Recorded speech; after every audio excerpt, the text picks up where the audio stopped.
ल है त हजुरकोतिर हैन अब हजुरको भन्दा पनि है अब कसकोतिर चाहिँ हैन अब धेरै ठाउँ पराय ठाउँमा है पराय ठाउँमा चाहिँ पानी परेको कारणले गर्दाखेरि धेरै हानि भएको छ, धेरै नोक्सानी भएको छ हैन। अब कोहीको उस्तै घरै डुबान पर्यो होला धेरै पानी परेर हैन।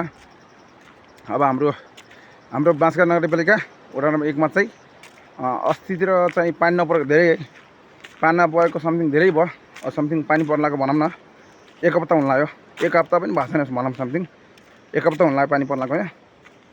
हाम्रोतिर चाहिँ पानी परेर चाहिँ हामीलाई फाइदा भएछ के, अरूतिर घाटा भयो होला हैन, तर चाहिँ अरूतिर घाटा भयो हाम्रोतिर फाइदा भएछ। तर पानी परेर मैले फाइदा भएछ भन्नु खोजेँ हैन, तर हामीलाई चाहिँ बाँसगाड नगरपालिका वडा नम्बर 1 का जनतालाई चाहिँ फाइदा भएछ।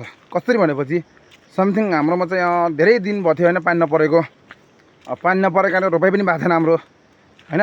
अनि त्यही भएर चाहिँ पानी परेर चाहिँ हाम्रोतिर चाहिँ फाइदा भएछ, किनभने हाम्रो रोपाइ भयो, दिनमा 2टा 3टा 4टा रोपाइ हुनसक्छ कहिले हैन। पानी धेरै परेपछि दिनमा 2-3टा रोपाइ भने त छिटै पाइन्छ रोपाइ हैन। त्यही भएर चाहिँ हामीलाई फाइदा भयो भनेको हैन।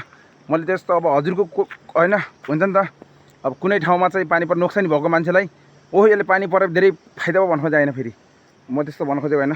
हामीलाई चाहिँ रोपाइ भएको छैन, जस्तो रोपाइ भएको छ हामीलाई चाहिँ धेरै फाइदा भएको छ हैन। मैले भन्नु खोजेँ त्यो चाहिँ हो हैन। हजुर नेगेटिभ नबुझिदिनु होला हैन। अब म चाहिँ के भन्न चाहन्छु भनेपछि मेन आजभोलि हजुरहरू जुन फलो गरेको मान्छे हुनुहुन्थ्यो नि, मलाई फलो गरेर मान्छे अनफलो नहालिदिनुहोस् के। 2-4 दिनमा भिडियो अपलोड गर्न सकेन भन्दैमा मलाई अनफलो नहालिदिनु के। मेरो पनि कुनै रहर हैन के, बाध्यता हुन्छ मेरो कुनै हैन। अब समथिङ अस्ति मोबाइल बिग्रेको थियो, अब मोबाइल बिग्रिसक्यो भनेपछि मैले अब कहाँदेखि भिडियो अपलोड गरेँ त। मैले बनाउने मोबाइल नै बिग्रियो भनेपछि मैले अपलोड गर्ने त अब ठाउँै भएन, मैले भिडियो बनाउने ठाउँै भएन हैन। त्यही भएर चाहिँ भिडियो अपलोड गर्नलाई पहिले मोबाइल हुनु पऱ्यो हैन।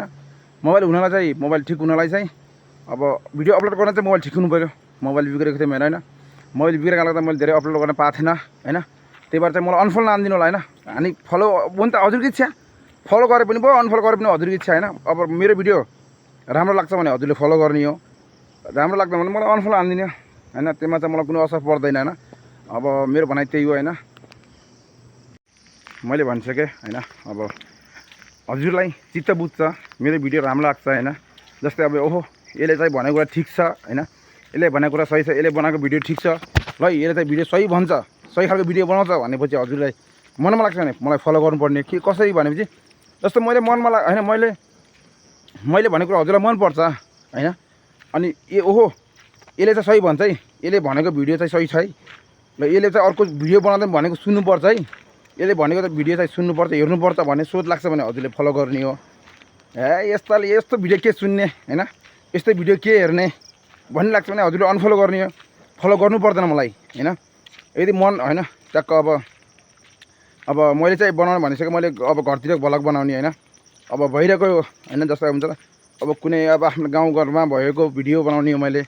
गाउँघरमा घटिरहेको घटनाहरू हुन्छ कहिले हैन, कहिले रमाइलो कुराहरू हुन्छ, कहिले घटनाहरू हुन्छ, कहिले अब कामको चक्करमा हुन्छ, त्यस्तो भिडियो बनाएर हाल्ने हो मैले हैन।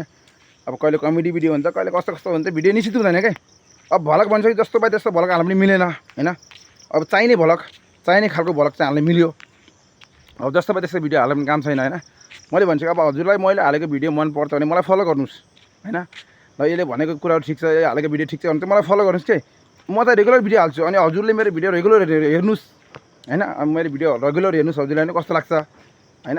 अनि दोस्रो कुरो चाहिँ मैले भनिसकेँ हजुरकोतिर पानी आएर घाटा गऱ्यो होला, नोक्सानी भयो होला, धेरै क्षति गऱ्यो होला हैन। अब त्यो अब समय यस्तै हो हैन, कहिले हाम्रोतिर क्षति हुन्छ त कहिले हजुरतिर हुन्छ, त्यसमा दुःख मार्ने कुरो केही पनि छैन। अब प्रकृतिको खेल्न यस्तै छ त हैन। अब पानी बर्खामा पानी आउँछ हजुर सबैलाई थाहै छ।